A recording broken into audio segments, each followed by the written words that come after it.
Welcome to all of you.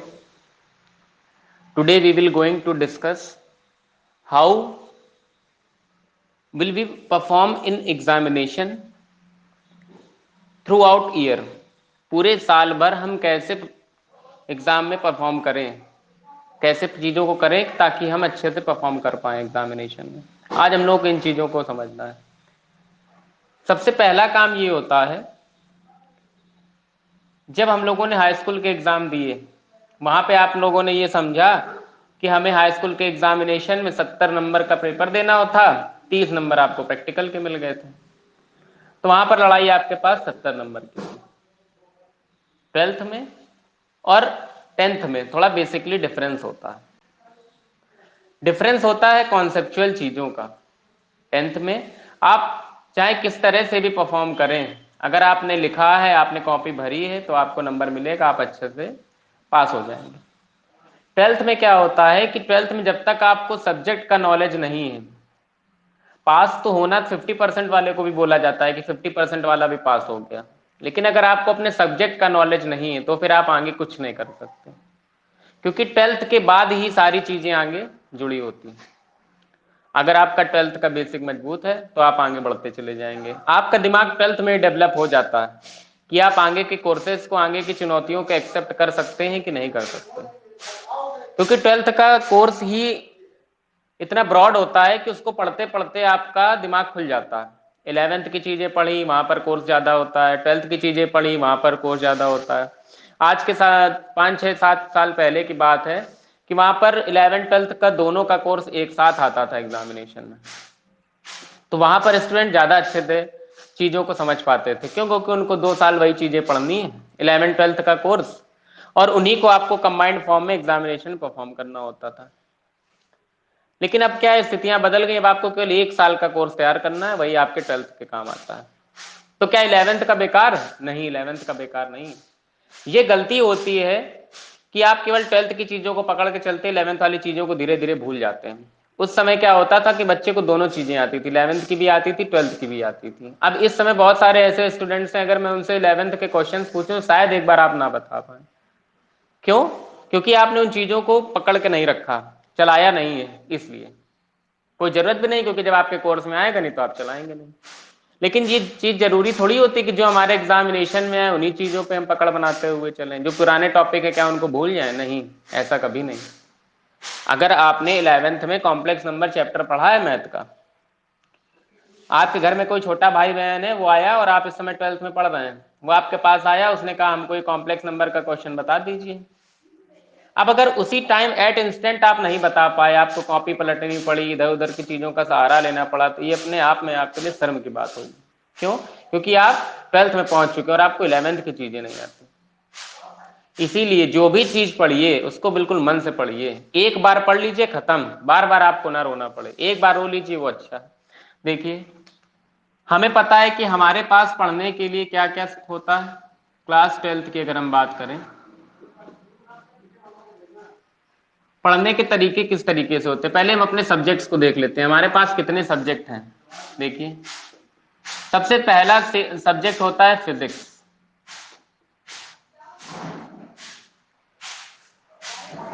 Physics के बाद chemistry की बात कर लीजिए।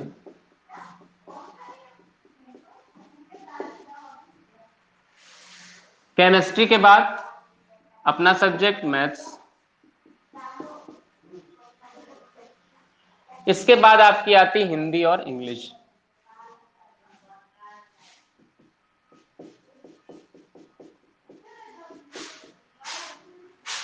हिंदी के बाद लास्ट में आएगा आपका इंग्लिश।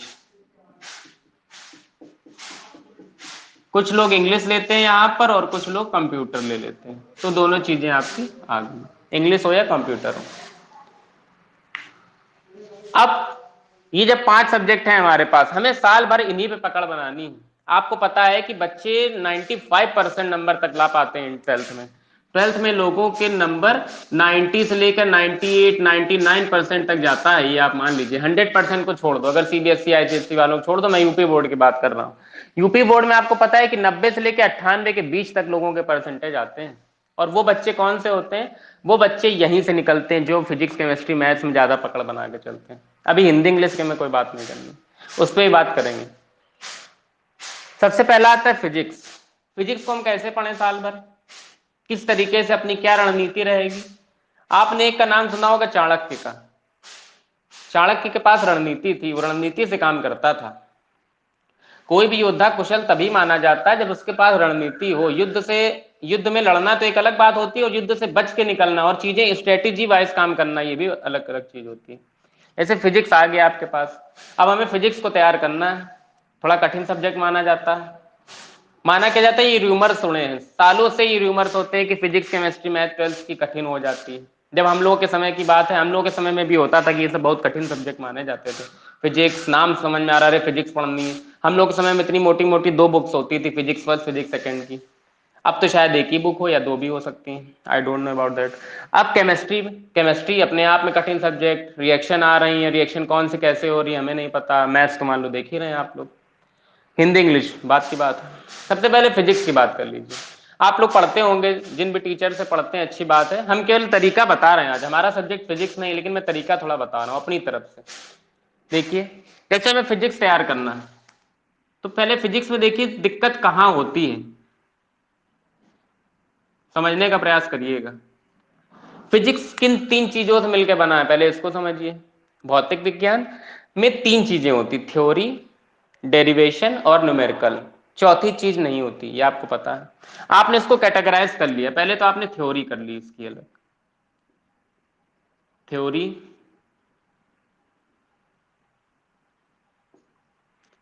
फिर आपका आता है डेरिवेशन। फिर आपका आता है न्यूमेरिकल। अब फिजिक्स का पेपर अगर आप अब खुद से इमेजिन करने लगी अब इसी समय, अगर फिजिक्स का पेपर आया तो फिजिक्स का पेपर कठिन कब बनेगा? अगर आप एग्जामिनर होते, फिजिक्स का पेपर कठिन कब मानते, या कैसे फिजिक्स का पेपर कठिन से कठिन बनाते? जब आप ज्यादा से ज्यादा डेरिवेशन और न्यूमेरिकल डाल देते। क्यों? क्योंकि थ्योरी तो हर कोई याद कर लेता है, बस पकड़ में आ गया। हमें साल भर किस पे काम करना है फिजिक्स में? डेरिवेशन को टारगेट बनाना है, इसको टारगेट बनाना है, और न्यूमेरिकल को टारगेट बनाना है। थ्योरी तो हम याद करते चलेंगे, एक एक दो दो लाइन की परिभाषाएं होती हैं जो एक एक दो दो नंबर में आती हैं। बस अब हमें साल भर डेरिवेशन और न्यूमेरिकल पढ़ना है। अच्छा, अब डेरिवेशन कैसे याद रखा जाए? इस एक चैप्टर में तो ये वाली डेरिवेशन दूसरे तरीके से लगती है पहले चैप्टर में, अब 10वें चैप्टर में पहुंच गए तो 10वें से एक वाली चीज कैसे याद रखी जाए? ये बहुत बड़ा विषय होता है याद रखना। और ये चीजें तभी याद आएंगी जब आप उसको रेगुलर प्रैक्टिस करोगे। इसके लिए क्या करना है, जैसे मान लीजिए आपको कोई पहला चैप्टर पढ़ाया गया फिजिक्स में, फिजिक्स का एक चैप्टर पढ़ा दिया गया, सारे न्यूमेरिकल बता दिए गए, डेरिवेशन बता दी गई, सारी चीजें बता दी गई, थ्योरी भी बता दिए गए। सबसे पहला काम होता है थ्योरी। जितनी परिभाषाएं छोटी छोटी उनको याद कर डालिए, और एक रजिस्टर बनाइए स्पाइरल वाला। स्पाइरल रजिस्टर मींस जो व्हाइट पन्ने वाला रजिस्टर होता है, आप लोग लाइनिंग वाला बना सकते हैं, कोई दिक्कत नहीं। आपने एक रजिस्टर बना लिया मोटा सा, और रजिस्टर वो बनाइए जिसमें व्हाइट पन्ने हो। व्हाइट पन्ने का मतलब फेयर पन्ने हो। अगर आपने कोई गंदा सा रजिस्टर बना लिया रफ वाला, तो उसके पन्ने ही इतने गंदे होते हैं कि आपने अगर एक बार उसमें पढ़ लिया, दोबारा आपका पलटने का भी मन नहीं करेगा। ये साइकोलॉजिकल इफेक्ट होता है, मनोवैज्ञानिक प्रभाव। मनोवैज्ञानिक प्रभाव का मतलब आपके दिमाग पर चीजें बैठ जाती हैं। आप खुद ही प्रैक्टिकल करके देख लीजिए, आपके यहाँ कोई रफ रजिस्टर रखा हो जिसमें आपने गंदे तरीके से चीजें सॉल्व करी, उसके पन्ने काफी गंदे टाइप के हो, तो उसका दोबारा आपको खोलने का मन नहीं करेगा। अगर आपने अच्छी अच्छी चीजें लिखी, अच्छी अच्छी राइटिंग में लिखी, ब्लैक ब्लू का यूज करके लिखा है, उसके पन्ने साफ हैं, तो आप उसको 1000 बार खोलने का मन करेगा। हाँ चलो, अच्छी राइटिंग में लिखा और हमारी राइटिंग नहीं लिखा। और अपनी राइटिंग का भी फर्क होता है।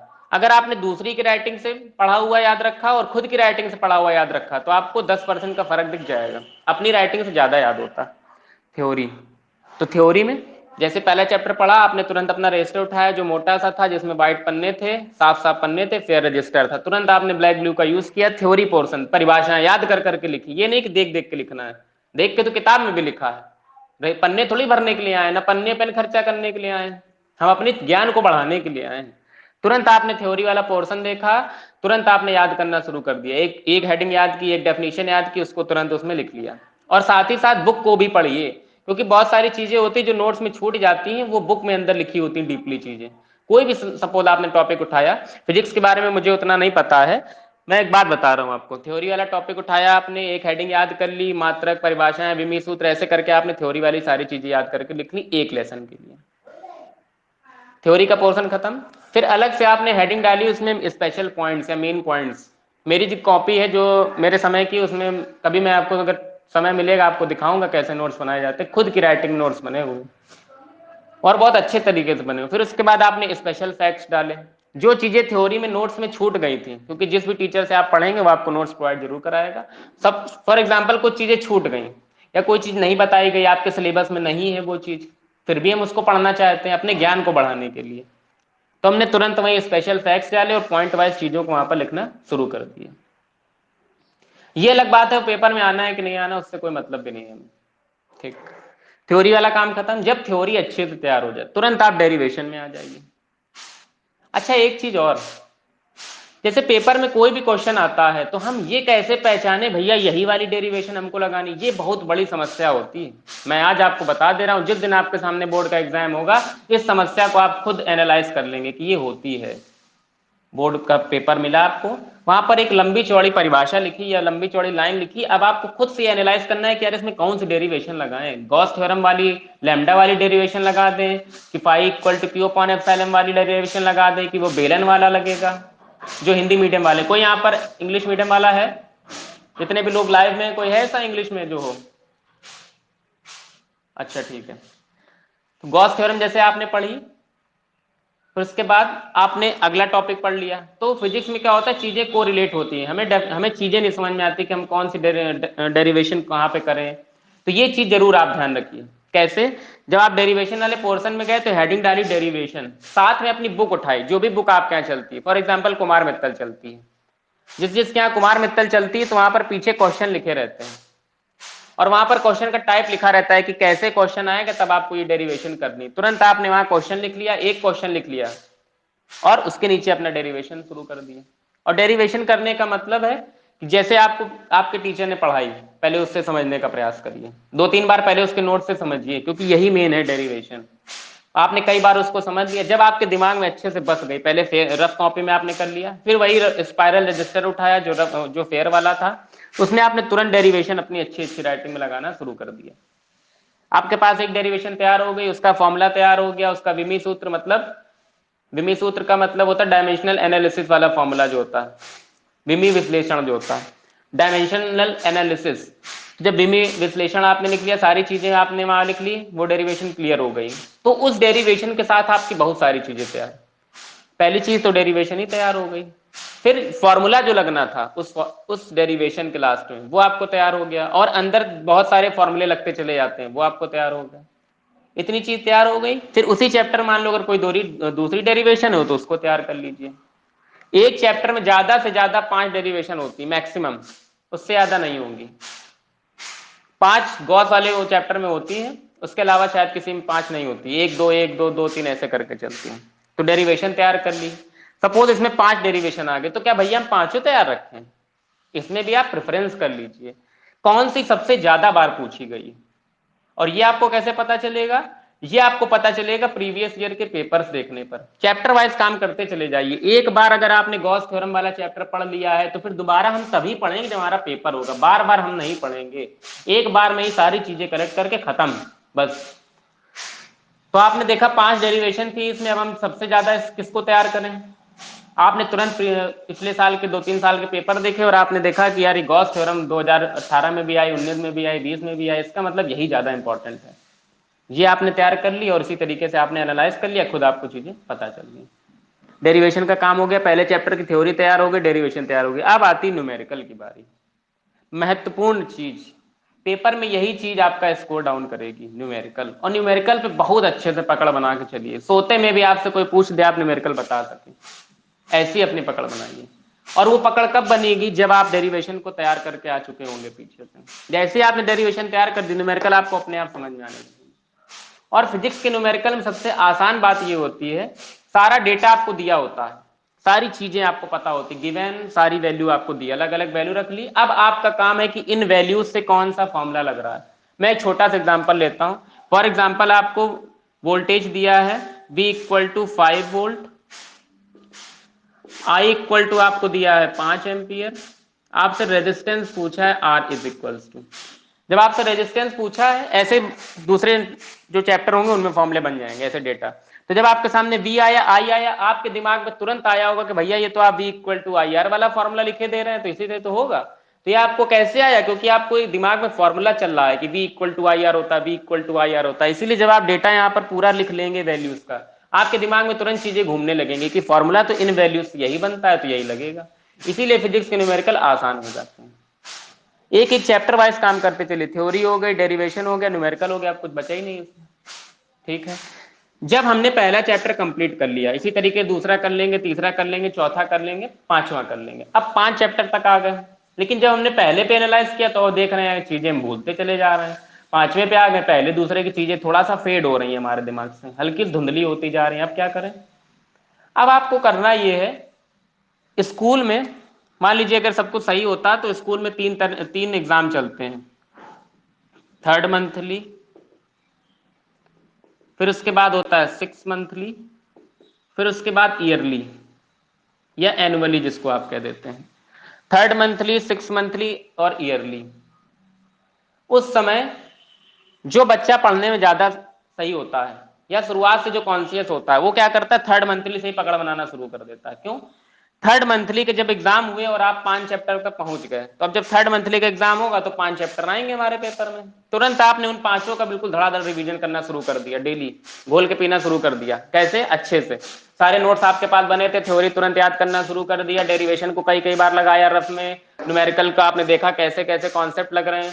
थर्ड मंथली एग्जाम आया, आपने तुरंत उन 5 चैप्टर का अच्छे से पेपर जाके स्कूल में दे दिया, आपके नंबर सही आ गए। उसके बाद थोड़े दिन और बीते, आप रिवीजन करते चल रहे हैं, साथ में 5 चैप्टर हो चुके थे, अब आप 7वें 8वें 9वें पे पहुंच गए और साथ में 6 मंथली का एग्जाम भी आ गया। अब क्या किया जाए? जब 6 मंथली का एग्जाम आ गया, आप 8-9 चैप्टर पहुंच गए, तब आपको फिर एक बार रिवीजन करने का मौका मिला। अब आपको फिर 1 से लेकर 9 तक का रिवीजन करना है। पहले ही आप 1 से 5 तक का रिवीजन कर चुके थे, यहाँ पे 1 से 5 तक का आपने बिल्कुल पक्का कर लिया है 90%। अब आपको करना है 1 से लेकर 9 तक का रिवीजन, क्योंकि 6 मंथली एग्जाम आपको देने हैं। तुरंत आपने क्या किया, 1 से लेकर 9 तक की चीजों का रिवीजन करना शुरू कर दिया। और जब आप रिवीजन करेंगे तो अब आपको 1 से 5 तक की चीजों में मेहनत कम करनी पड़ेगी। चैप्टर 1 से चैप्टर 5 तक की चीजों में बिल्कुल कम मेहनत करनी पड़ेगी। क्यों? क्योंकि पहले ही आपने इतनी बार उसको रट डाला है, चीजों को अच्छे समझ डाला है। 6 मंथली का एग्जाम हो गया, 1 से 9 तक की चीजें तैयार हो गई। अब आ गई बिल्कुल फाइनली युद्ध की बारी। ईयरली में आपको यहाँ पर ईयरली का एग्जाम देना है। जब ईयरली का आपको एग्जाम देना है तो आपको 1 से लेकर 15 तक के चैप्टर आ रहे हैं। फॉर एग्जाम्पल, आप अपना काम वही बंद करते नहीं चल रहे हैं। बस ये याद रखिएगा, बूंद बूंद से घड़ा भरता है, मैं बार बार बता रहा हूं। अगर एक दिन भी आप लेट हो गए तो उस समय कोई बच्चा आपसे ज्यादा मेहनत कर रहा होगा और वो आगे निकल जाएगा। एक भी दिन आपको अपनी मेहनत को रोकना नहीं है। जो मेहनत आप पहले दिन कर रहे हैं वही धीरे धीरे धीरे धीरे करते जाइए। हमारे कहने का कतई मतलब नहीं है कि आप सुबह 9 बजे से रात में 12 बजे तक पढ़ें। आप घर में नियमित 2 घंटे 3 घंटे पढ़ें, लेकिन पढ़ें जरूर, और अपने काम को रेगुलर रेगुलर करते रहें करते रहें करते रहें, आपको फल जरूर मिलेगा। जब आपने ईयरली की बारी आई, 15 चैप्टर हो गए, तो आप 1 से लेकर 9 तक 6 मंथ से तैयार कर चुके थे। अब आपको 6 नए चैप्टर तैयार करने हैं, लेकिन आप तो साथ ही साथ करते जा रहे थे 6 नए चैप्टर। 6 मंथली एग्जाम देना, रिवीजन करने के लिए पीछे वाले 9 बचे, ये 6 हो गए नए जो आप एग्जाम तैयार कर रहे हैं 6 से लेके ईयरली तक, यहां से यहां तक के बीच में जो आपको सिलेबस पढ़ाया गया। फिर आपने तुरंत रिवीजन शुरू कर दिया, 1 से लेकर 9 तक की चीजों का रिवीजन अब आपको आसान लगेगा, क्योंकि आप क्या एक बार कर चुके थे 1 से 5 तक, 1 से लेकर 9 तक 2 बार, अब यहाँ पर आपको 1 से लेकर 15 तक 3 बार आ चुकी चीजें, 3 बार वही चीज आपने पढ़ ली। तो जब आप इस स्थिति में आ जाएंगे ईयरली में, आपको चीजें बहुत हलवा लगेंगी, पानी के तरीके आप काम करेंगे, बिल्कुल फ्लो में आएगा। और तभी जो बच्चा इस तरीके से मेहनत करेगा, उसके फिजिक्स में गारंटी ले रहा हूं मैं, 90 से लेके 100 के बीच में नंबर कहीं भी नहीं रुकेंगे, कभी नहीं रुक सकते। ये मेरा पर्सनल एक्सपीरियंस है खुद का, ये आप समझ लीजिए। आपको ये काम डेली डेली करना है करना है करना है, जब तक पेपर ना हो जाए तब तक करिए जरूर। कुछ भी हो जाए, आंधी आ जाए, तूफान आ जाए, ठंडी पड़ जाए, गर्मी पड़ जाए, कोई मतलब नहीं है। सूर्य उदय होता है होगा, सूर्य अस्त होता है होगा, सर्दी पड़ती है होगी, बरसात होती होगा, आपको बदलना पड़ेगा। आज ठंडी बहुत है, आज हम नहीं पढ़ेंगे, कल पढ़ेंगे, रजाई में घुस के पढ़ेंगे, कोई मतलब नहीं है इसका। डेली का डेली काम करते चलिए, आपको अपने आप को एडजस्ट करना है, मौसम कभी भी एडजस्ट नहीं करेगा, तो बहाना कोई भी नहीं होना चाहिए। आपको अपना काम रेगुलर करते चलना है। और फिजिक्स में आपकी सारी समस्याएं हो गई खत्म। अभी अगर किसी को कुछ पूछना है फिजिक्स में हम कैसे क्या करें तो पूछ सकता है निसंकोच, नहीं तो केमिस्ट्री की तरफ बढ़ते हैं।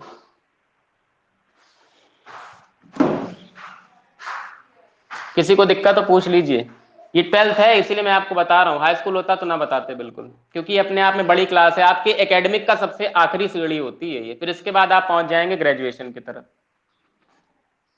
चलिए यहां तक सारी चीजें आप लोगों को शायद समझ में आ गई होंगी। अब इसके बाद बात आती है केमिस्ट्री की। केमिस्ट्री में क्या किया जाए? अच्छा एक चीज और, क्या भैया आप फिजिक्स को ही पढ़ते रहेंगे क्या हम साल भर, तो ये सब्जेक्ट तो छूट जाएंगे फिजिक्स केमिस्ट्री मैथ्स में? इसी को करने में जिस हिसाब से आपने काम बता दिया हमको इतना लंबा, ये तो एक दिन का काम है कि पूरे दिन खाली फिजिक्स पढ़ते रहो डेली डेली। आप क्या करें? नहीं, हफ्ते में कितने दिन? 6 दिन आप मान के चलिए, संडे को आप हटा दीजिए। आपको साल भर केवल इन 3 पे प्रैक्टिस करनी है, फिजिक्स केमिस्ट्री मैथ। अल्टरनेट में तैयारी करिए। फिजिक्स पढ़ा एक दिन, दूसरे दिन एक दिन 2 दिन में फिजिक्स आपकी कंप्लीट हो जाएगी। अगले दिन केमिस्ट्री उठाई, एक दिन 2 दिन में केमिस्ट्री भी एक चैप्टर कंप्लीट, जो आपके सर ने पढ़ाया होगा उसी को आप घर में तैयार करोगे और इसी तरीके से तैयार करते चले जाओगे, तो एक दिन 2 दिन में फिजिक्स हो गई। मान लीजिए एक दिन 2 दिन में नहीं हो पाई तो क्या करें, अगले टर्न में फिर आप तैयार करिएगा इसको। हफ्ते में 6 दिन होते हैं, एक दिन हटा दीजिए अगर संडे को तो। अब केमिस्ट्री की बात करिए। केमिस्ट्री में भी आपको इसी तरीके से काम करना है, केवल हमें फिजिक्स केमिस्ट्री मैथ्स के लिए चाहिए और 2-2 दिन आपने सब अलग से निकाल के रख लिए इन सभी के लिए। केवल हम यही पढ़ेंगे बस, बाकी कुछ पढ़ेंगे ही नहीं। हिंदी इंग्लिश को भूल जाओगे थोड़ी देर के लिए। अब आपके पास आता है केमिस्ट्री। केमिस्ट्री पे क्या करें, क्योंकि यही 3 ऐसे सब्जेक्ट हैं जो आपके स्कोर को बढ़ाते हैं। हिंदी इंग्लिश में तो लगभग लगभग नंबर सभी के फिक्स होते हैं, कितने ही आने चाहे आप जो कर लो। केमिस्ट्री के लिए देख लीजिए, केमिस्ट्री में कहां पर कठिनाई आती है इसको जरा समझने का प्रयास करिए। केमिस्ट्री में सबसे कठिन चीज जो मानी जाती है वो है केवल रिएक्शन।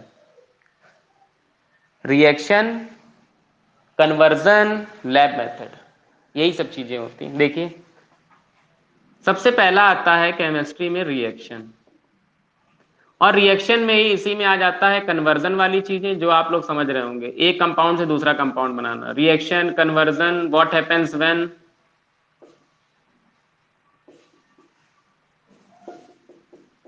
व्हाट हैपेंस व्हेन वाली चीजें ये आती हैं इसमें रिएक्शन। यही सबसे ज्यादा आपके लिए निर्णायक सिद्ध होता है। फिर केमिस्ट्री के बाद केमिस्ट्री में रिएक्शन, रिएक्शन के बाद इसके में आते हैं न्यूमेरिकल्स। आपको पता है कुछ चैप्टर ऐसे होते हैं जो न्यूमेरिकल वाले होते हैं, जैसे वॉल्यूमेट्रिक एक चैप्टर होता है वो न्यूमेरिकल वाला है। अब आपके सिलेबस में है कि नहीं I don't know about that. Numerical हो गया, फिर उसके बाद हो गए लैब मेथड वगैरह। लैब मेथड और इसी में हम थोड़ा थ्योरी डाल देते हैं। देखिए जब हम केमिस्ट्री तैयार करने चले इस पे थोड़ा आपको ज्यादा ध्यान देना पड़ेगा। क्यों? क्योंकि ये क्रूशियल सब्जेक्ट है और ये थोड़ा कठिन है। फिजिक्स की अपेक्षा ये कठिन माना जाता है जबकि है नहीं है, समझिए। जब हम रिएक्शन पे आए, सबसे पहले कोई भी मान लीजिए आप किसी भी टीचर से पढ़ रहे होंगे तो आपको सारी चीजें वहां सिखाई जाएंगी, वो खुद ही बताएंगे reaction, numerical, lab method, theory वगैरह ब्ला ब्ला ब्ला, आपको सारी चीजें बताई जाएंगी। सबसे मेन रिएक्शन, आपने मान लीजिए पहला चैप्टर पढ़ा उसमें 10 रिएक्शन है, वही कहानी, इसका एक स्पाइरल रजिस्टर बन चुका है, तुरंत इसका एक स्पाइरल रजिस्टर आपने बना लिया अच्छे पन्ने वाला। फिर से आपने रिएक्शन पे आ गए, पहले चैप्टर में मान लीजिए 10 रिएक्शन थी, आपने तुरंत 10 रिएक्शन बिल्कुल आराम से उसको लिख ली। लिखने का तरीका, पहले रिएक्शनों को बार बार लिखिए, कई बार रफ कॉपी में लिखिए। जब आपको तैयार हो जाए कि हाँ ये कंपाउंड ऐसे ऐसे बना है, इसकी बैलेंसिंग ऐसे ऐसे हो रही, तभी आप उसमें फेयर में लिखिए। कॉपी मत भरिएगा, ना ही पेन खर्चा करिएगा, लिखिए तभी जब आपको आ जाए। आपने तुरंत रिएक्शन लिख ली 10। फिर उन रिएक्शन से बनने वाले कन्वर्जन पे आप चर्चा कर लीजिए, क्योंकि एक चैप्टर में अगर 10 रिएक्शन है तो उसमें कन्वर्जन बन जाते हैं। कन्वर्जन का मतलब आपको पता होगा, जो लोग पढ़ रहे होंगे केमिस्ट्री उनको पता है कन्वर्जन क्या होता है, एक कंपाउंड से दूसरा कंपाउंड, तो 10 रिएक्शन है उन्हीं से रिलेटेड कन्वर्जन आएगा, तो कन्वर्जन आपने पढ़ लिया अच्छे से। कन्वर्जन बनेगा कैसे? उन्हीं रिएक्शन से बनेगा। जब आपको रिएक्शन आती होगी कन्वर्जन आप अपने आप बना लोगे। फिर इसी का दूसरा भाई आता है व्हाट हैपेंस व्हेन, कैसे प्राप्त करेंगे। जो लोग 12th में उनको पता है कैसे प्राप्त करेंगे वाला एक आता है। ये सब 2-2 3-3 नंबर के क्वेश्चन होते हैं फिक्स। व्हाट हैपेंस व्हेन में क्या करना है, व्हाट हैपेंस व्हेन में भी यही चीज है, रिएक्शन ही आपकी मदद करेगी, कैसे प्राप्त करेंगे। फॉर एग्जांपल इस रिएक्शन, यहां पर आपने 10 रिएक्शन पढ़ी, आपको बनाना है बेंजीन से फिनॉल। व्हाट हैपेंस व्हेन में बेंजीन से फिनॉल बनाना है आपको, या ग्लूकोज से ग्लूकोसाजोन बनाना है, बहुत सारे कंपाउंड है, मैं ऐसे नाम नहीं याद है। व्हाट हैपेंस व्हेन में ऐसे आपसे कहा गया कि आप बेंजीन से फिनॉल बना दीजिए, और जब आप बेंजीन चैप्टर पढ़ रहे होंगे तो वहां कहीं ना कहीं बेंजीन से फिनॉल आया ही आया होगा, या डायरेक्टली नहीं आया होगा तो 2-3 स्टेप वाइज आए होंगे, तो वो चीज आपको अपने आप यहाँ पे क्लियर हो जाएगी। कन्वर्जन की साइकिल होती है एक, वो आप तैयार कर लीजिए तो आपके सारे रिएक्शन अपने आप क्लियर हो जाएंगे। केमिस्ट्री में रिएक्शन का ही मेन खेल है, रिएक्शन ज्यादा से ज्यादा तैयार करिए, साल भर रिएक्शनों पे आप काम करिए। आप साइकिल चला के कोचिंग जा रहे हैं, अपने दिमाग में रिएक्शन रखिए, बस मन मन में अपना ध्यान रखते जाइए कि हमें कैसे रिएक्शन तैयार करनी है। एक दिन में 10 रिएक्शन पढ़ी तो आप जब रास्ते में एक कोचिंग से दूसरी कोचिंग जा रहे होते हैं या एक काम से दूसरा काम कर रहे होते हैं, अपने दिमाग में उन्हीं रिएक्शन को बना कर रखिए कि हाँ इस रिएक्शन में ऐसे होता है, ऐसे होता है, ऐसे होता है, डेली डेली काम करते जाइए। फिर न्यूमेरिकल, न्यूमेरिकल अगर उस चैप्टर में हो तो न्यूमेरिकल तैयार कर लीजिए, और केमिस्ट्री में न्यूमेरिकल ज्यादा नहीं होते हैं, 10 ही 5 न्यूमेरिकल होते हैं, वो आप तैयार कर लीजिए। इसमें परसेंटेज वाले न्यूमेरिकल ज्यादा आते हैं, कि परसेंटेज होते हैं प्रतिशतता वाले, और फॉर्मूला बनाना होता है, फिक्स होते हैं कि यही न्यूमेरिकल आएंगे, तो आपने न्यूमेरिकल तैयार कर लिए। फिर लैब मेथड, लैब मेथड ये इंपॉर्टेंट चीज है। क्यों? क्योंकि लैब मेथड में आपको फिगर भी तैयार करना होता है, क्योंकि हर एक गैस का या हर एक कंपाउंड का अलग अलग लैब मेथड, उसका अलग अलग फिगर बनता है। तो वही फेयर कॉपी में आप हर कंपाउंड का लैब मेथड तैयार करिए, उससे रिलेटेड रिएक्शन तैयार करिए, और उसका फिगर बगल में बना लीजिए। इतना काम करते जाइए, और साथ में इससे related physical property, chemical property, uses, ये सब तैयार करते जाइए। और थ्योरी, बचा खुचा एक एक 2-2 नंबर की थ्योरी, थ्योरी आप तैयार कर लीजिए। राउल्ट का नियम, ऐसे सब बहुत सारी थ्योरी होती है, वो आप तैयार कर लीजिए। तो जो काम आपने फिजिक्स में किया वही सेम काम आपको केमिस्ट्री में करना है, बस केमिस्ट्री में आपको रिएक्शन पे ज्यादा ध्यान देना है। बस जिस बच्चे ने साल भर रिएक्शन पढ़ी, यकीन मानिए आपको कोई भी दिक्कत नहीं आने वाली केमिस्ट्री में। जिसके रिएक्शन आती है वो केमिस्ट्री में राजा माना जाता है। अब मैथ आ रही बारी, मैथ में बताने की शायद कोई आवश्यकता नहीं होगी, क्योंकि मैथ्स में सारी चीजें आपको खुद ही क्लियर की जा रही हैं। मैथ में आपको करना क्या है, मैथ्स में तो क्वेश्चन ही होते हैं और कुछ है नहीं इसमें, इसको कैटेगराइज करने की जरूरत ही नहीं। हाँ, मैथ्स में क्वेश्चन करने के तरीके होते हैं। मैथ आपको कैसे तैयार करनी है, जैसे मान लीजिए हमने पहला चैप्टर पढ़ाया आपको रिलेशन एंड फंक्शन, सबसे पहला चैप्टर पढ़ाया, और इस समय हम 5वें चैप्टर पे चल रहे हैं डिफरेंशिएशन में। तो पहले और 5वें को कैसे हम समझें। सबसे पहला काम होता है, जैसे कि बच्चा साल भर साथ में कैसे चलेगा, ऐसे चलेगा जैसे हमने एक दिन में आप 5 क्वेश्चन आपको बता दिए बोर्ड में, तो आपका काम ये है कि ईमानदारी से पहले वो 5 क्वेश्चन तो आपको तैयार करने ही करने, किसी भी कीमत में, एट एनी कॉस्ट आपको 5 क्वेश्चन बिल्कुल तैयार कर लेने। कोचिंग का काम हो गया आपकी। इसके बाद उस चैप्टर में आप वो क्वेश्चन आइडेंटिफाई करिए, जैसे कोई भी एक्सरसाइज है तो उस एक्सरसाइज में आपने पहले जो कोचिंग काम दिया गया वो आपने किया, उसके बाद आपने उन क्वेश्चंस को आइडेंटिफाई किया जो देखने में आपको लग रहा है कि ये बड़ा क्वेश्चन है, ये हमको एग्जाम में दिक्कत दे सकता है।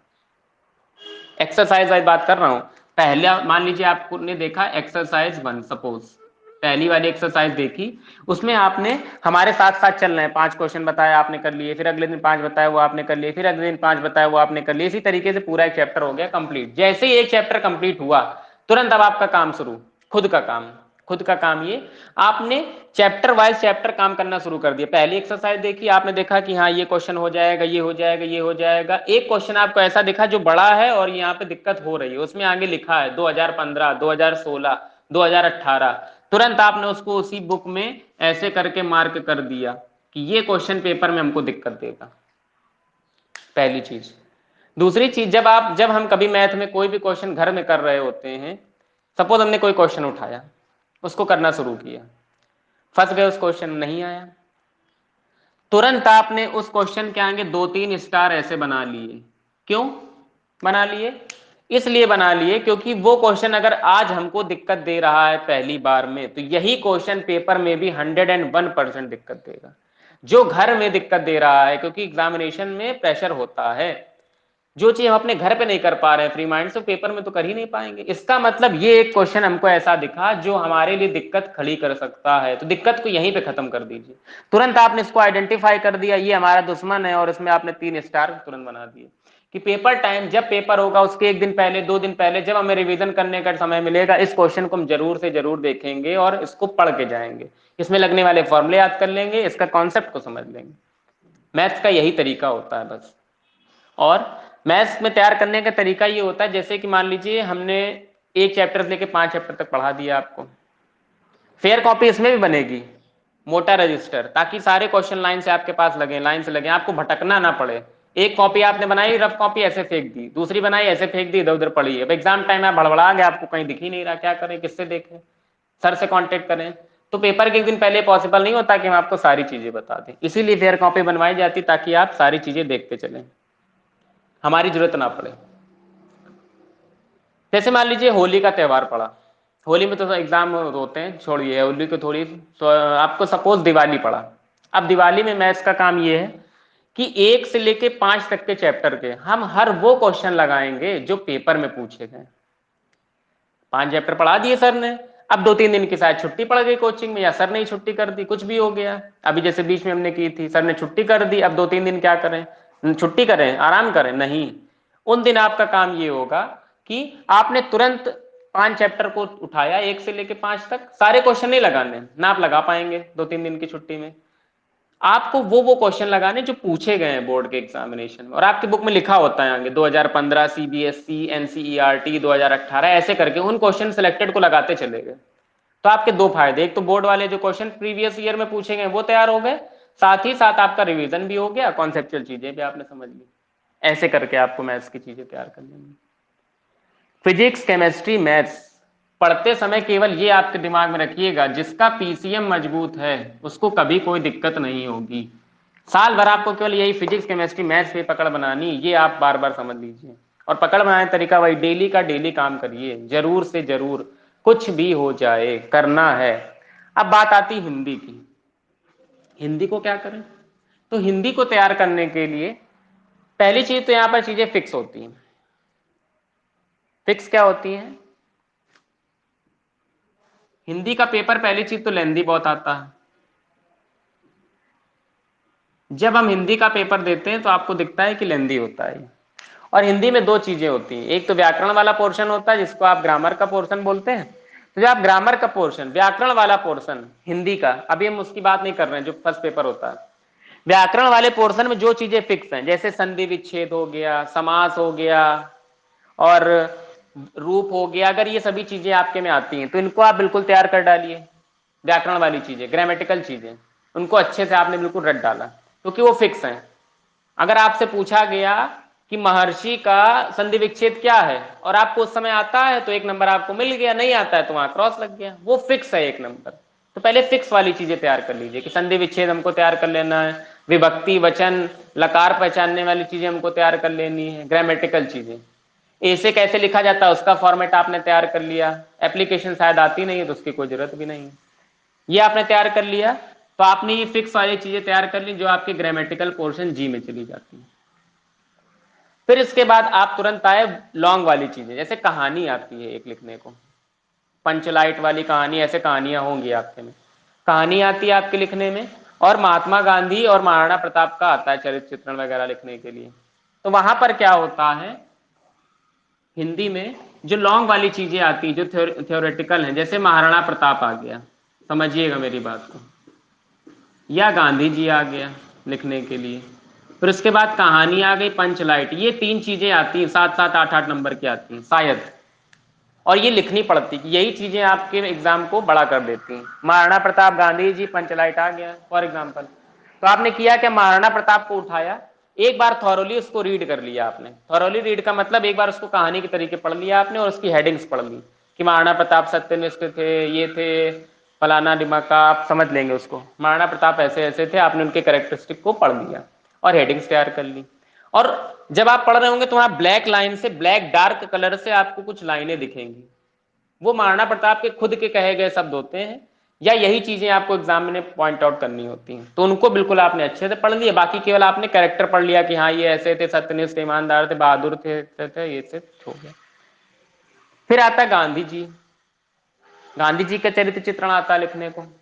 इसमें क्या होता है, इसमें कुछ पंक्तियां लिखी होती हैं, लोक प्रकृति का देवदूत व 30 कोटि का राकृति जन, विश्व चमत्कृत सोच रहा था क्या भारत की सिद्ध साधन। ये अगर है तो गांधी जी है, आयुषी है क्लास में, आयुषी, अच्छा ठीक ठीक ठीक, चलिए जो हट गया है तो हट गया, लेकिन हम बता दे रहे हैं। जैसे देखिए गांधी जी आ गया, अब गांधी जी का आपको लिखना है 7-8 नंबर में। अब गांधी जी को आपको लिखना है, तुरंत आपने पहली हेडिंग डाली देशभक्त थे, सच्चे देशभक्त थे, और आपने एक वही पंक्ति लिख दी, लोक प्रकृति का देवदूत व 30 कोटि का राकृति जन, विश्व चमत्कृत सोच रहा था क्या भारत की सिद्ध साधन। तो अगर आपने ये 4 लाइन लिख दी, और ये लाइनें आपकी बुक में लिखी होंगी, इनको आपने लिख दिया, पहली हेडिंग कंप्लीट हो गई। दूसरी हेडिंग, छुआछूत का भूत भगाने किया व्रती ने दृढ़ आंदोलन, हिले द्विजों के रुद्ध हृदय पट, खुले मंदिरों के दृढ़ प्रांगण, यह आपने लिख दिया। फिर तीसरी लाइन इसी तरीके से आगे चलती चली जाएगी। तो जब ये 4-4, 5-5 लाइनों के आपने कोटेशन तैयार कर लिए, पंक्तियां तैयार कर ली, बस यहीं से खत्म हो जाता है। जब हम पेपर कर रहे होते हैं, गांधी जी लिखा तुरंत, क्योंकि उसमें जल्दी होती है, गांधी जी लिखा, एक हेडिंग लिखी, 4 लाइनें लिख दी, दूसरी हेडिंग 4 लाइनें, तीसरी हेडिंग 4 लाइनें, और ऊपर 1-2 लाइन अपने आप से बढ़ा लेंगे कि गांधी जी सत्य अहिंसा के पुजारी थे, वो छुआछूत को भगाना चाहते थे, बाकी सारी चीजें आपको पता है, सच्चे देशभक्त थे, लोक प्रकृति के नायक थे, ऐसे करके आप चीजों को बढ़ा लेंगे। तो मेन रोल आया इसमें उन 4 पंक्तियों का, ये आपने तैयार कर लिया। फिर इसके बाद आता है पंचलाइट कहानी।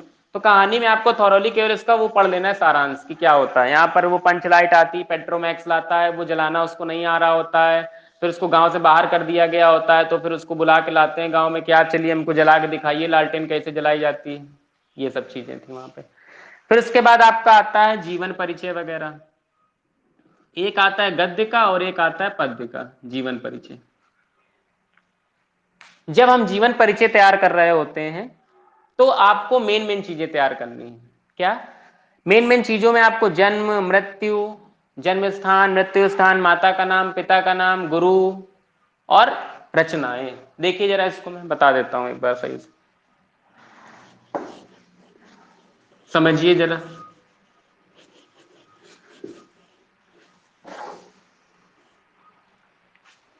जब हम हिंदी की चीज तैयार कर रहे होते हैं, हिंदी में सपोज हमको तैयार करना है जीवन परिचय,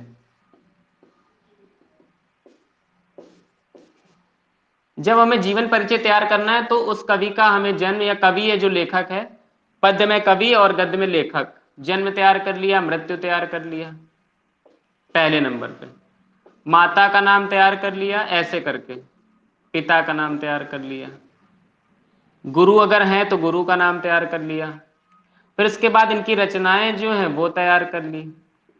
ये 5 चीजें आपने तैयार कर ली, कोई भी कवि आप तैयार कर, ये 5 चीजें तैयार कर।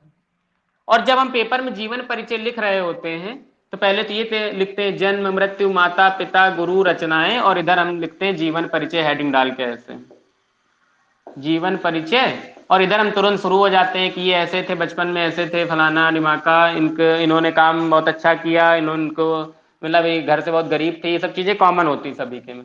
जीवन परिचय इधर चल रहा है, और कॉपी के लेफ्ट साइड में उस तरफ जन्म मृत्यु माता पिता गुरु रचनाएं आपने ऐसे लाइन से लिख दी। तो जब एग्जामिनर ने देखा, क्योंकि ये 5 या 6 नंबर का आता है, जब एग्जामिनर ने देखा यार बच्चे ने जन्म मृत्यु माता पिता गुरु रचनाएं सब कुछ सही लिख दिया है, तो काम खत्म हो गया। तुरंत उसने ऐसे चेक किया, 4, 4.5, 5 नंबर उसने दे दिए, यहीं पे दे दिए उसने। तो नंबर कलेक्ट करने के तरीके होते हैं हिंदी इंग्लिश में, इस तरीके से आपको जब नंबर जबरदस्ती उससे लेने हैं। ये जब आपने सही लिख दिया, और एग्जामिनर इतना एक्सपीरियंसफुल होता है कि वो तुरंत नंबर आपको देगा चीजें देख करके। और साथ में कुछ पंक्तियां यहाँ पर लिखी जाती हैं, जब ऑफलाइन क्लास होती है तो हम बताते हैं पंक्तियां क्या लिखी जाती हैं। पंक्तियां लिखी जाती हैं, इस हिंदी साहित्य सरोवर में पंकज तो रोज खिला करते हैं, नित निज अगणित प्रचून मिट्टी में मिला करते हैं, उस निज किरण आभा के द्वारा जिसने यह किरण जाल फैलाया है। या उस कवि, अगर कवि को लिख रहे हैं तो लिखेंगे यह उस कवि का जीवन परिचय है जिसने साहित्य गगन चमकाया है। या फिर लेखक है तो आप लिखेंगे यह उस लेखक का जीवन परिचय जिसने साहित्य गगन चमकाया है।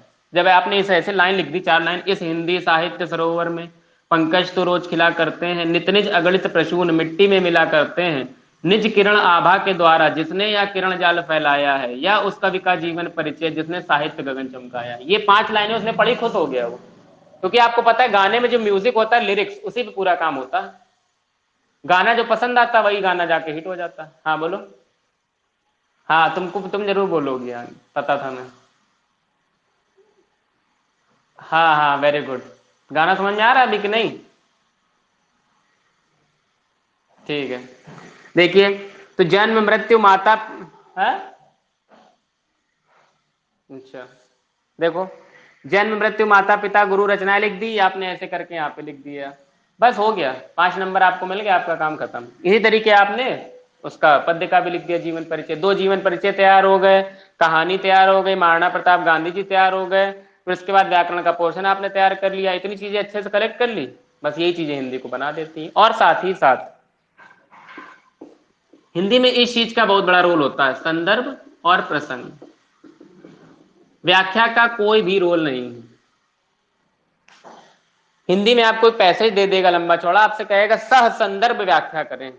संदर्भ में आपको क्या करना है, चैप्टर का नाम तैयार करना है और राइटर का नाम, ये आपको पता है, कोई नई बात नहीं बता रहा हूं। संदर्भ तैयार करते समय जब भी हम चैप्टर का नाम लिखते हैं तो उसको इन्वर्टेड कॉमा के अंदर लिखते हैं, और राइटर का नाम भी आप इन्वर्टेड कॉमा के अंदर ही लिखें। बस ये पहचानना अगर आपको आ गया है कि अशोक के फूल नामक पाठ से लिया गया है, या दूसरा जो भी पाठ है, अशोक के फूल नामक अगर पाठ से लिया गया तो आपने लिख दिया अशोक के फूल पाठ से लिया गया, इसके राइटर फलाने फलाने हैं। इसी तरीके प्रसंग आपने लिख दिया, और प्रसंग में कुछ भी नया नहीं लिखना है, एक प्रसंग तैयार कर लीजिए बस, कि इस पैसेज में ये बात को एक्सप्लेन किया गया, यही चीज यहाँ पे लिखी जाती है, यही चीज आपकी रेफरेंस कॉन्टेक्स्ट इंग्लिश में बन जाता है जाकर के। इतनी चीज में किसी को दिक्कत हो तो पूछ लीजिए। मेन तैयारी फिजिक्स केमिस्ट्री मैथ्स में करनी है। हिंदी में ये जो फिक्स चीजें मैंने तुमको बताई, जन्म मृत्यु रचनाएं माता पिता गुरु कहानी, ये सब जो तैयार कर लिया, यही साल भर आपको रखना। अब बस ये पेपर के 1-2 दिन पहले, क्योंकि गैप तो 1 दिन का होता ही है, 1 दिन में या 2 दिन का, तो आप सारी चीजें और जो एडिशनल होंगी वो भी आप तैयार कर लेंगे। हिंदी को इतना कठिन विषय है नहीं, बस के लिखने की स्पीड होनी चाहिए हिंदी में। लिखेंगे ज्यादा स्पीड में तो आपका पेपर नहीं छूटेगा, आप ज्यादा ज्यादा चीजें कर पाएंगे। और अगर हिंदी में आपके एवरेज नंबर 80 से लेकर के 85 के बीच में आ रहे हैं तो आप बहुत अच्छे हैं, कोई दिक्कत नहीं है। आप राइटिंग का भी रोल होता है, राइटिंग आप अच्छी बना लीजिए। तो हिंदी में हमें पता है कि आप कितना भी अच्छा लिखेंगे, 80 से 85 के बीच में आपके नंबर आ जाएंगे। इसी तरीके इंग्लिश में होता है। इंग्लिश में क्या है, इंग्लिश में आपको ग्रामेटिकल चीजें ज्यादा तैयार करनी, ग्रामर वाली चीजें। क्यों? क्योंकि इंग्लिश में जो long question, short question, explanation, reference, context, ये सभी चीजें आती हैं, इनका कोई ज्यादा रोल नहीं, क्योंकि इनमें नंबर फिक्स होते हैं। जैसे समझ लीजिए आपने इंग्लिश की तैयारी करने के लिए चलना है, तो इंग्लिश में क्या है, आपको ग्रामेटिकल चीजें ज्यादा तैयार करनी है। जैसे समझिए, पहले तो आपको ग्रामर बिल्कुल मजबूत कर लेनी है। ग्रामर आप मजबूत क्यों कर लें? क्योंकि ग्रामर अभी तो काम आने वाली है ही, साथ में अगर आप बीए करते हैं तो भी वहां पे काम आने वाली, या आप अगर किसी कंपटीशन की तैयारी करते हैं वहां पे भी काम आने वाली। तो ग्रामर आप बिल्कुल अच्छे से तैयार कर लें। और ग्रामर का रोल इसलिए क्योंकि 100 नंबर का इंग्लिश का पेपर बनता है, 50 नंबर ग्रामर लेती है। और ग्रामर में चीजें होती हैं फिक्स एकदम।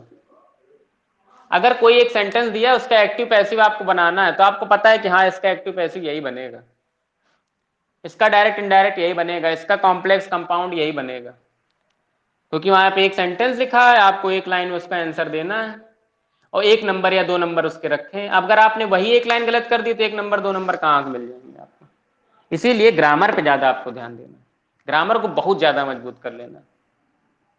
ग्रामर अगर मजबूत है तो आप ये समझ लीजिए कि इंग्लिश में आपके 80-85 नंबर कहीं भी नहीं गए।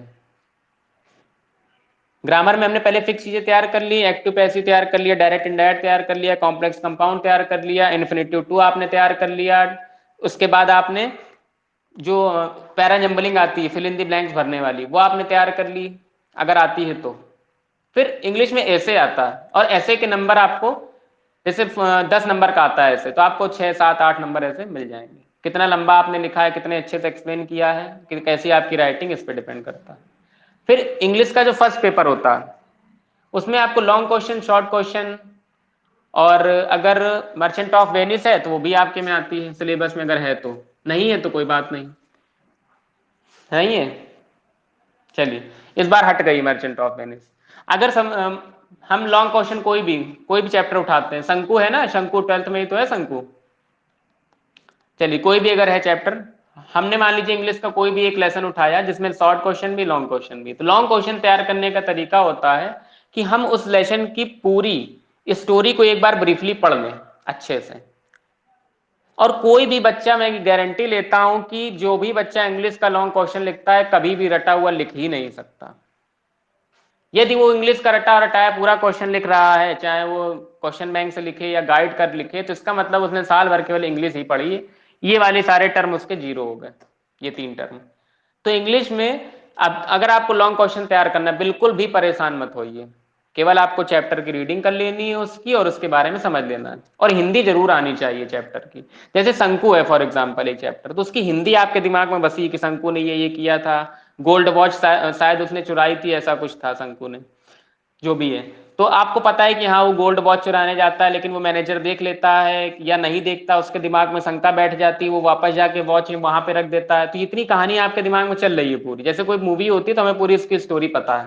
तो इंग्लिश में कोई भी चैप्टर उसकी स्टोरी हमको पता है, हमें उसका लॉन्ग क्वेश्चन लिखना है, हमने तुरंत अपनी लैंग्वेज में लॉन्ग क्वेश्चन लिखना शुरू कर दिया। और इतना तो सभी इंग्लिश जानते ही कि अपनी लैंग्वेज में आप लिख लेंगे।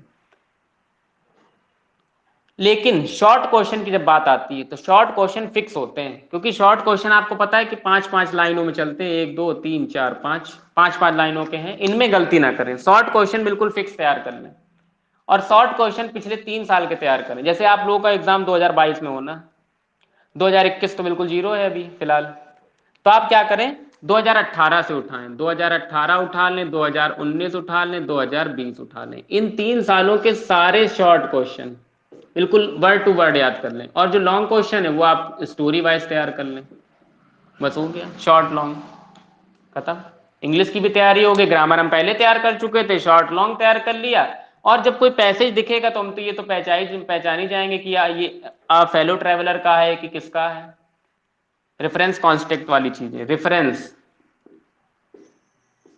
जब हम रेफरेंस कॉन्टेक्स्ट तैयार करते हैं तो रेफरेंस में भी उसी चीज का रोल आता है, राइटर का नाम और लेसन का नाम। लेसन का नाम आपको ऐसे लिख देना, और राइटर का नाम जैसे लिखा है, सपोज राइटर का नाम है चारू दत्त फॉर एग्जाम्पल, तो जैसे लिखा है वैसे ही आपको लिख देना। इसमें आपको कोई भी गड़बड़ी नहीं करनी, ना ही अपने मन से आपको लिखना है। लेसन का नाम लिख दिया और राइटर का नाम लिख दिया, और ये सब चीजें बताने वाली नहीं, क्योंकि रेफरेंस कॉन्टेक्स्ट आप लोगों ने हाई स्कूल में भी लिखा था। इस तरीके से आपने इंग्लिश भी तैयार कर लिया, और इंग्लिश में आपके 80 से लेकर के 85 नंबर तक आ गए। ये आपको हवा में नहीं बता रहे हैं कि 80 से 85 तक आ गए। अब हम आपको बताते हैं कैसे आ जाते हैं। हम अपनी बात आपको बता रहे हैं, स्वयं की बात, खुद की। जब हम पढ़ते थे और जब हम इंग्लिश की क्लास पढ़ने जाते थे, तो वहां पर हम मैथ्स के क्वेश्चन सॉल्व करते थे, मैथ्स के क्वेश्चन या फिजिक्स या केमिस्ट्री के क्वेश्चन सॉल्व करते थे। और हमारे साथ हमारा एक दोस्त हुआ करता था, हम दोनों आपस में बातें करते जाते थे। जैसे मैथ्स का कोई क्वेश्चन है तो हम लोग वहां पर बहस लड़ाते थे कि इस मैथ के क्वेश्चन को ऐसे कर लें तो क्या दिक्कत हो जाएगी, इस तरीके से क्यों नहीं कर सकते, छोटा कर लें तो क्यों क्यों नहीं हो जाएगा, इस तरीके से। तो जो हमारे इंग्लिश वाले मास्टर साहब थे वो जानते थे कि ये दोनों बच्चे हमारे इंग्लिश की कोचिंग में भी मैथ्स ही लगा रहे हैं, वो कभी कुछ नहीं कहते थे। क्यों? क्योंकि उनको पता था कि इनको इंग्लिश का भी ज्ञान है। जैसे वो स्टोरी बोलते थे, स्टोरी भी आती 5 नंबर की, तुरंत बना के दिखा देना। वो आपके अंदर तब आएगा जब आप ज्यादा से ज्यादा चीजें पढ़ेंगे। जैसे आप हैं, कोई आपकी फ्रेंड है, कोई लड़की फ्रेंड है, अगर कोई लड़के पढ़ रहे हैं तो लड़कों के लड़के अगर जैसे फ्रेंड हैं, तो आप लोग अपन चीजों को समझिए।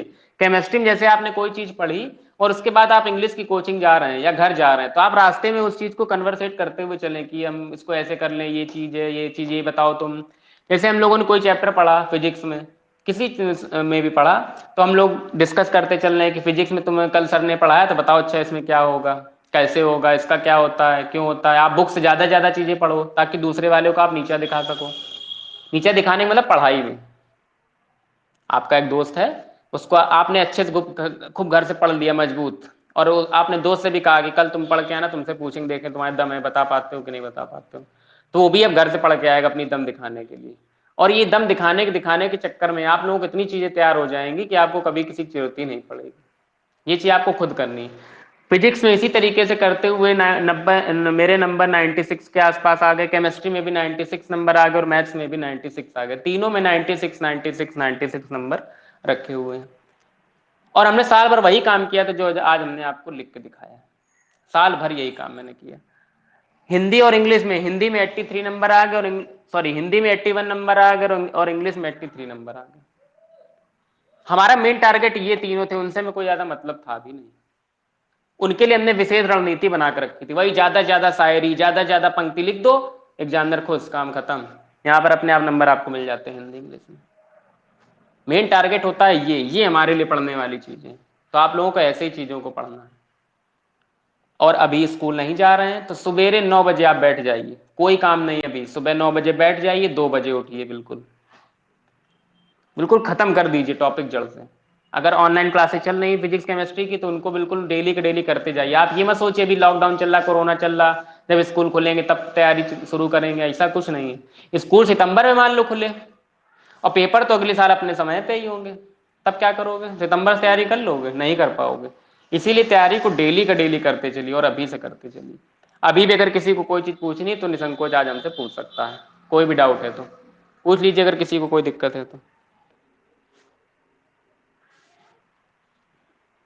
कोई ऐसा बच्चा जो कुछ पूछना चाहता है तो पूछ लीजिए, कोई भी डाउट है।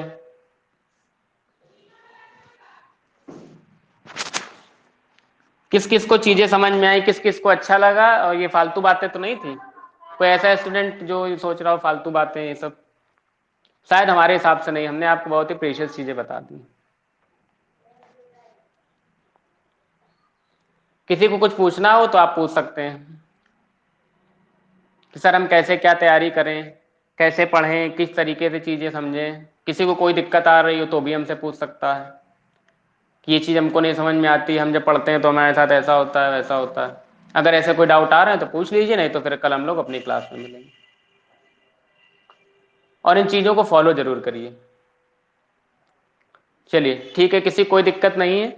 आप लोग इसी पैटर्न पे साल भर मेहनत करते जाइए, आई होप आपका रिजल्ट बहुत अच्छा जाएगा। Thanks to all of you watching this video, we will meet tomorrow at the same time.